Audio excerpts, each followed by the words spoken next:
우리가 계속해서 야곱에 대해서 말씀을 살펴보고 있습니다. 지난주 말씀은 믿음은 자라나야 한다고 했습니다.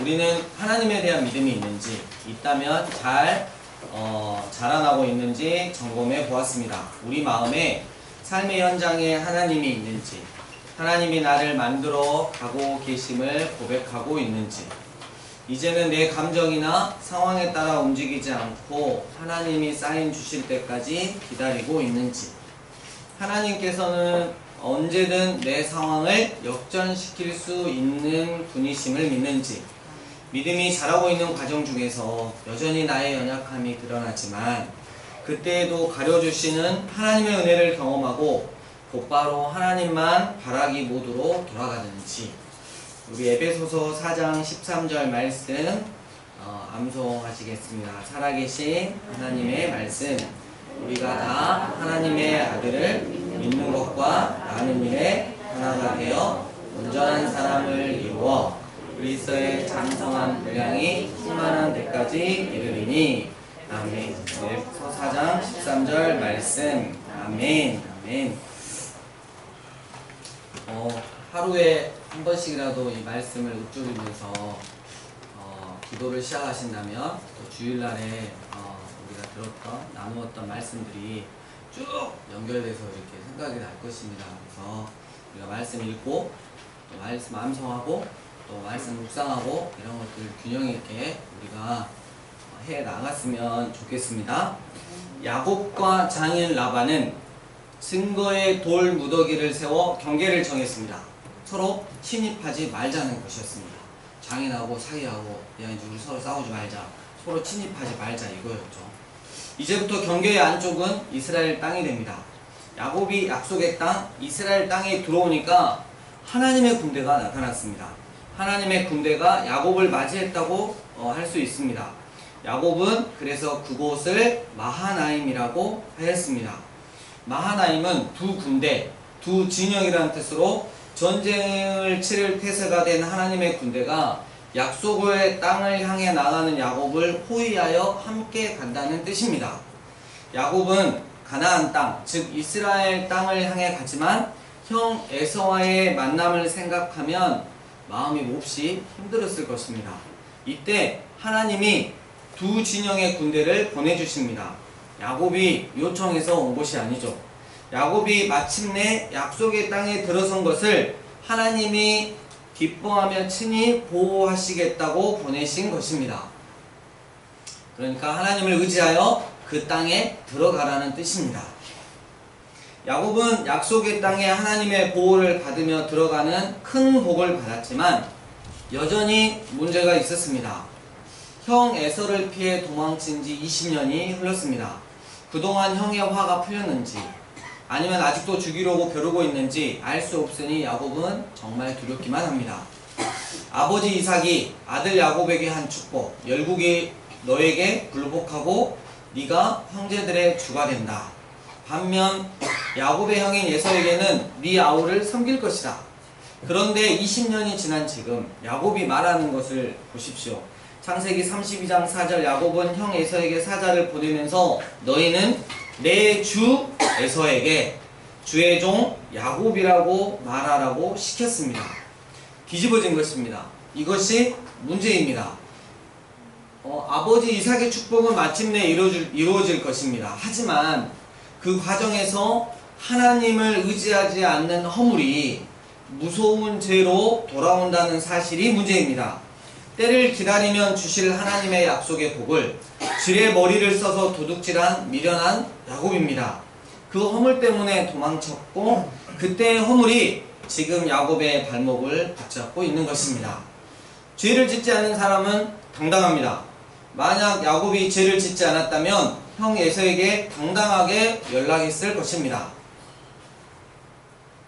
순간에 지은 죄가, 순간의 내 즐거움 혹은 탐욕으로 선택한 죄가 평생의 짐이 되는 법입니다. 그 영향력은 너무 큽니다. 여러분, 사탄은 그렇게 만만하지 않습니다. 한 번 잡은 꼬투리, 나의 잘못된 선택을 결코 놓치지 않고 끝까지 물고 늘어지는 게 사탄입니다. 야곱은 하나님의 군대가 호위하는 복을 받았음에도 불구하고 여전히 20년 전에 지은 자기 죄의 그늘에서 벗어나지 못하고 있습니다. 형 에서와의 문제가 아직 풀리지 않아서 그렇습니다. 이 관계의 어려움. 하나님의 선택은 처음부터 야곱에게 있었지만 에서의 입장에서 보면 누가 뭐래도 자기가 큰 아들이고 또 야곱이 비열한 방법으로 사기를 친 셈입니다. 팥죽으로 장려권을 사고 에서인 척 속여서 아버지의 축복을 가로챈 야곱으로 인해 에서가 상처를 받은 것은 너무나 당연한 것입니다. 나의 지극히 인간적인 선택으로 말미암아, 그래서 내가 죄를 지음으로 말미암아 지금까지도 나를 괴롭히고 있는 그 문제. 우리가 하나님께 쓰임 받기를 원한다면 다듬어지는 과정을 먼저 지나야 할 것입니다. 그렇지 않으면 정말 결정적인 때에 사탄에게 꼬투리를 잡히게 되어 있다는 것.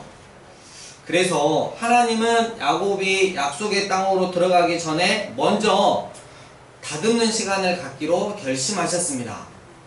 장인 라반과의 문제는 끝났지만 형 에서와 풀어야 할 문제가 아직 남아있기 때문입니다. 하나님은 야곱이 이 문제를 해결하길 원하셨습니다.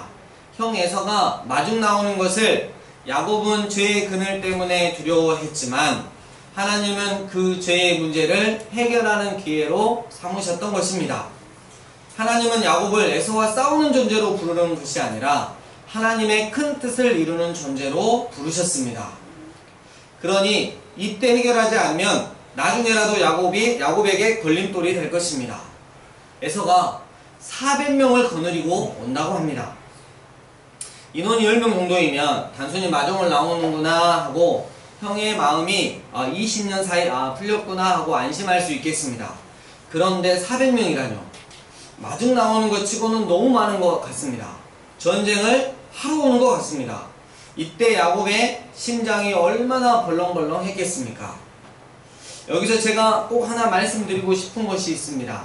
우리가 죄를 안 짓고 살 수도 없고 죄의 그늘에서 벗어날 수도 없지만 죄인 줄 알면서도 죄를 짓지는 맙시다. 우리가 연약해서 짓는 죄는 하나님도 불쌍히 여기세요. 근데 우리가 의지적으로 짓는 죄는 하나님이 정말 싫어하시고 기분 나빠하신다는 것. 그러다 하나님께 한 방 크게 맞을 수 있다는 것. 그때 하나님을 향하여 서운하다고 말씀하시겠습니까? 하나님은 이 모호한 상황에서 야곱이 어떻게 반응하는지를 보고 계십니다. 여러분, 문제 해결은 누구에게 있습니까? 에서에게 있습니까? 아닙니다. 하나님께 있습니다. 그런데 야곱은 자꾸 에서에게 마음을 쏟습니다. 하나님은 어느 한 사람을 하나님의 사람으로 만들고자 작정하실 때 환경과 사람을 사용하실 때가 많습니다. 그러므로 환경과 사람은 하나님의 음성을 분별하는데 굉장히 중요한 도구입니다. 하나님은 환경을 통제하거나 주변 사람들을 끊어버림으로써 하나님이 작정한 사람을 부르기도 하십니다. 왜 통제하고 끊으십니까? 하나님께만 집중하게 하기 위해서입니다. 그러므로 사방이 막히고 사람들과의 관계가 틀어진다면 이건 분명히 하나님께 집중하라는 메시지로 이해하면 됩니다. 근데 우리는 세상적인 방법을 쓰기 시작하는 거죠. 반대로 필요한 환경이 열리고 필요한 사람들에게 도움을 받는다면 그때는 하나님이 나를 통해 일하실 때입니다. 환경이 열릴 때 주의할 점은 일보다 먼저 나와 하나님의 관계가 어떤가를 살피는 것입니다. 나와 하나님의 관계가 별로 좋지 않은데 환경이 열렸다. 이거 굉장히 위험한 거죠. 하나님과의 관계가 분명해지기 전에 환경이 열린다면 정말 조심해야 합니다.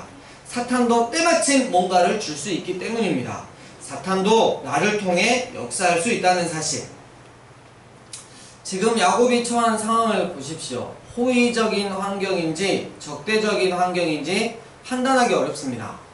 게다가 마음이 두렵고 답답합니다. 32장 7절 야곱이 심히 두렵고 답답하여. 하나님이 우리에게 말씀하시는 또 하나의 쌓이는 마음의 느낌입니다. 그래서 마음에 화인을 맞은 사람은 하나님의 음성을 들을 수 없습니다. 이 화인을 맞다는 건 흉악한 죄인, 얼굴이나 몸에 불로 지져서 영구적으로 변하지 않는 표식이죠. 마음이 두렵고 답답하다는 것은 100% 기도하라는 메시지입니다. 그 문제가 풀리고 안 풀리고는 두 번째 사안입니다. 우선 기도해야 하는 것입니다. 스스로 환경을 바꾸고 사람을 바꾸려고 애쓰지 마십시오. 환경이 막히고 마음이 답답하면 그냥 하나님께 나아가 기도하십시오. 여러분 그거 아십니까? 오늘 본문에 환도뼈, 엉덩이에서 무릎 사이에 있는 이 환도뼈, 말이 밟고 지나가도 쉽게 끊어지지 않는다는 이 환도뼈 사건은 야곱이 스스로 자초한 셈입니다. 하나님이 만드신 게 아닙니다. 거기까지 가야 굴복하기 때문에 하나님이 끌어가시는 것입니다. 하나님, 제 인생을 왜 이렇게 꼬이게 만들었습니까? 대답은 간단합니다. 바로 나 때문입니다. 하나님께 굴복하지 않는, 고집을 꺾지 않는, 죄의 문제를 해결하지 않는 바로 나 때문입니다. 야곱은 여기서도 잔머리를 씁니다. 하나님께 나아가야 하는데 깊이 있게 들어가지 못하고 입술에 기도만 합니다. 기도하면서도 계속 육적으로 머리를 굴립니다. 마하나임이 두 군대를 뜻한다고 했습니다. 야곱은 자기 양떼를 두 떼로 나눕니다. 거의 전시체제로 돌입한다는 뜻입니다. 한 떼를 잃으면 나머지 한 떼라도 보호하겠다고 머리를 쓴 것입니다. 드디어 야곱의 기도문이 창세기 32장 9절에서 12절 사이에 나옵니다. 기도의 내용을 보면 기도하는 사람의 수준을 알 수 있고 그가 무엇을 붙잡고 있는지가 드러납니다. 야곱은 하나님이 약속한 언약의 내용을 기억하고 있고 그것을 근거로 기도하고 있습니다. 하나님께 살려달라고 때만 쓰고 있는 것이 아닙니다. 그럼에도 야곱은 언약을 기억하는 자의 모습은 아닙니다. 혹여 아내와 자식을 잃을까 내 씨를 강조합니다. 아내와 자식들이 죽는다면 너의 씨로 바다에 셀 수 없는 모래에 같이 많게 하리라 하신 하나님의 약속이 이루어질 수 없다고 하소연하고 있는 것입니다. 야곱이 태어나 지금까지 살면서 처음으로 정말 간절히 기도하고 있습니다. 야곱이 에서의 낯을 피해 베델로 도망갈 때도 이렇게 간절하지 않았습니다.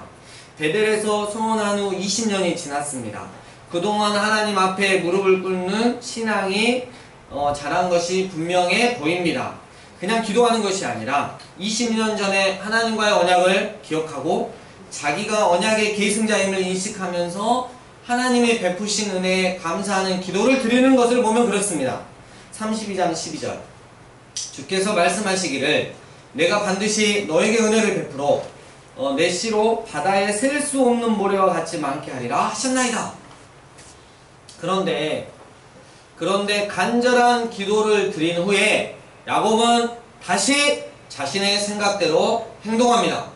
우리 16절, 32장 16절 함께 읽겠습니다. 그것을 각각 시작. 그것을 각각 때로 나누어 종들의 손에 맡기고 그의 종에게 이르되 나와서 만나서 각대로 거리를 두게 하라고. 네, 여러분 첫 번째 때, 둘째, 셋째 각대로 쭉 나눴어요. 이 의미가 첫 번째는 에서 형에게 뇌물로 좀 감동을 주기 위함이었고 두 번째는 여차하면 에서 형이 치면 도망가려고 했던 거죠. 여러분 간절한 기도를 드렸단 말이에요. 야곱이 머리로는 다 알고 있는데 삶으로는 전혀 실천이 안 되고 있습니다. 언약의 계승자라는 인식이 있다면 하나님이 죽이시지 않으시리라는 믿음이 있어야 하는데 여전히 죽음을 두려워합니다. 하나님이 바다의 모래처럼 셀 수 없이 많은 후손을 약속하셨다고 하면서도 처자식들이 죽임을 당할까봐 두려워하고 있습니다. 입술로는 하나님이 은혜를 베푸셨다고 고백하면서도 진정 깊이 신뢰하지 못하고 있는 것입니다. 머리와 삶이 따로따로인 신앙입니다. 바로 지금 우리의 모습이 아니겠습니까? 32장 24, 25절 함께 읽겠습니다. 야곱은 시작. 어떤 사람이 날이 새도록 야곱과 씨름하다가 자기가 야곱을 이기지 못함을 보고 그가 야곱의 허벅지 관절을 치매 야곱의 허벅지 관절이 그 사람과 씨름할 때 어긋났더라. 야곱이 홀로 남았다는 것은 다른 모든 것으로부터 분리된 상태를 말합니다. 하나님은 야곱을 모든 것에서 분리시키고 결판을 내기로 결정하셨습니다. 여기서 씨름의 단어의 뿌리는 먼지가 쌓이다, 붙잡다, 에서 나온 것으로 먼지가 쌓일 정도로 서로 붙잡고 격렬하게 싸우는 모습을 말합니다. 그들은 날이 새도록 치열하게 싸웠지만 결과는 하나님이 야곱을 이기지 못했다고 합니다. 진 게 아니라 이기지 못한 것입니다. 야복 강가에서의 씨름은 기도가 아니라 하나님이 야곱을 꺾기로 작정하신 사건입니다.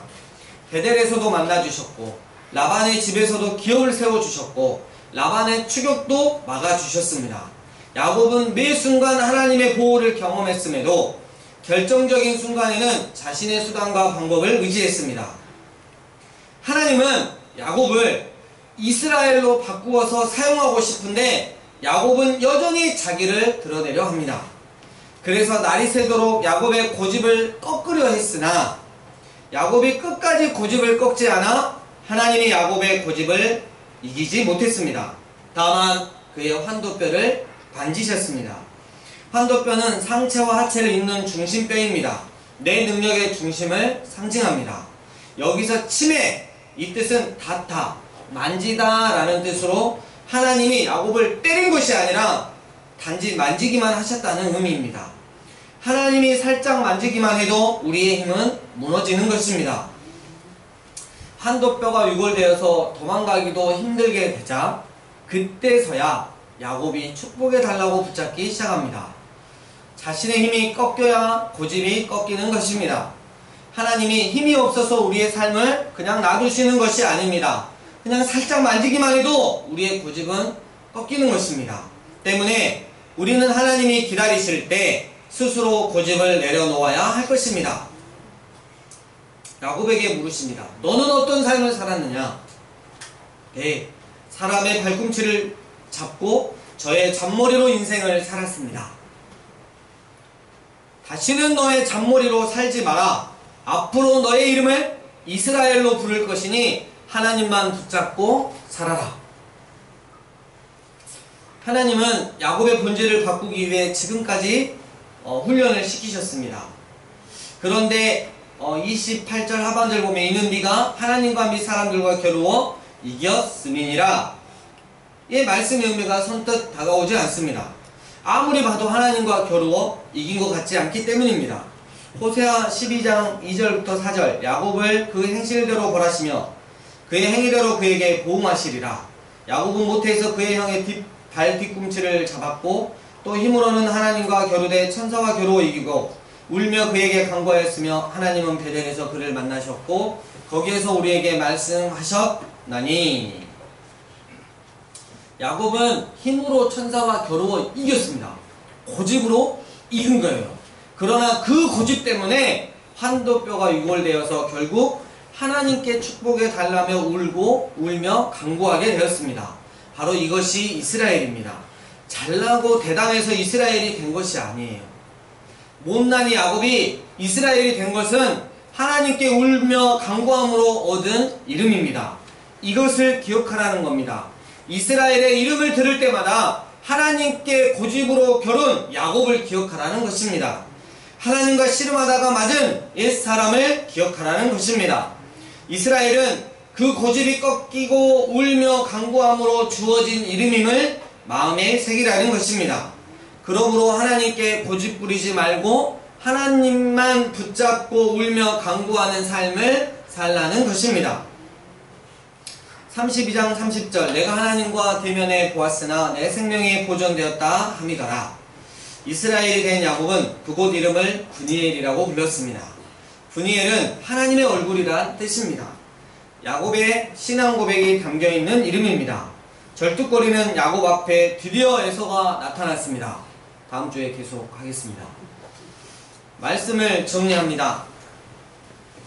마치 야곱이 누구의 도움으로 라반으로부터 벗어날 수 있었는지 보여주려는 듯이, 그리고 그에게 전에 구원해 주신 자가 이제 또다시 구원해 줄 수 있음을 보여주려는 듯 하나님의 군대가 형 에서와의 두려운 만남을 앞두고 있는 야곱과 그의 식솔들을 호위하며 함께 갔습니다. 이는 하나님만 의지하여 약속의 땅으로 들어가라는 뜻이었습니다. 그러나 야곱은 여전히 20년 전에 지은 자기 죄의 그늘에서 벗어나지 못하고 있었습니다. 그래서 하나님께서는 야곱이 약속의 땅으로 들어가기 전에 먼저 다듬는 시간을 갖기로 결심하셨습니다. 형 에서가 400명을 거느리고 야곱을 만나러 오고 있었습니다. 야곱이 어떻게 반응하는지 하나님은 지켜보고 계셨습니다. 안타깝게도 야곱은 하나님이 아닌 에서에게 그의 온 마음을 쏟습니다.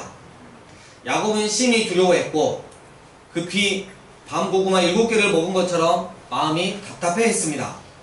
이것은 100% 하나님께 기도하고 하나님께 다 맡기라는 사인이었습니다. 그런데 야곱은 입술의 기도는 하지만 계속 육적으로 머리를 굴렸습니다.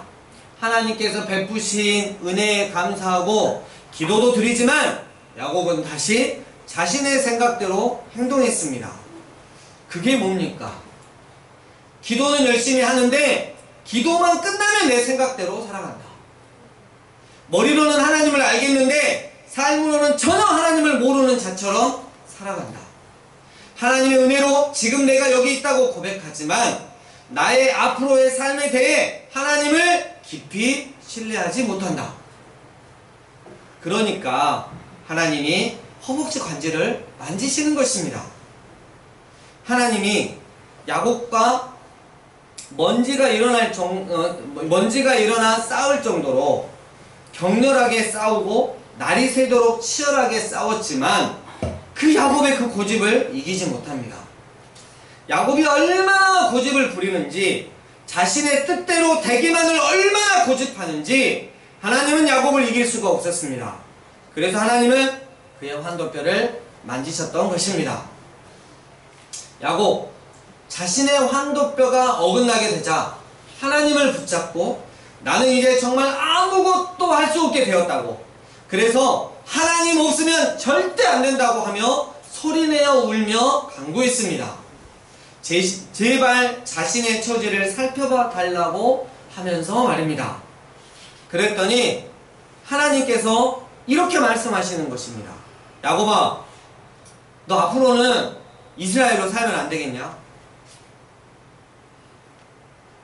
사랑하는 광주살미예배교회 예배자 여러분, 오늘 본문의 야곱의 모습이 어찌나 우리와 똑같은지 하나님의 은혜였습니다. 감사합니다. 그런데 말입니다. 하나님, 지금 저의 상황은 이렇습니다. 그럴 때일수록 하나님 의지하고 신뢰하겠습니다. 이런 멋진 기도를 드린 후 우리는 얼마 지나지 않아 혹은 바로 내 생각과 내 경험대로 일을 진행합니다. 내 고집이 얼마나 센지 황소 고집은 저리 가라입니다. 하나님도 내 고집을 꺾지 못합니다.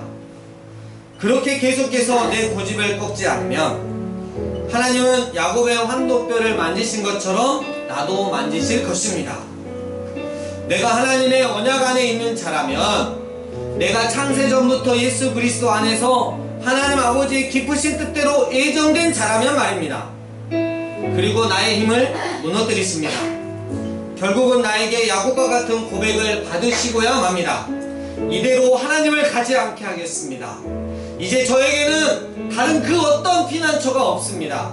이제 저는 아무것도 할 수가 없습니다. 그러니 오직 하나님만 붙잡고 늘어질 뿐입니다. 하나님 이 고백에 흐뭇해하시면서 말씀하십니다. 내 너를 더 이상 야곱이라 부르지 않고 이제부터는 이스라엘이라 불러도 되겠느냐?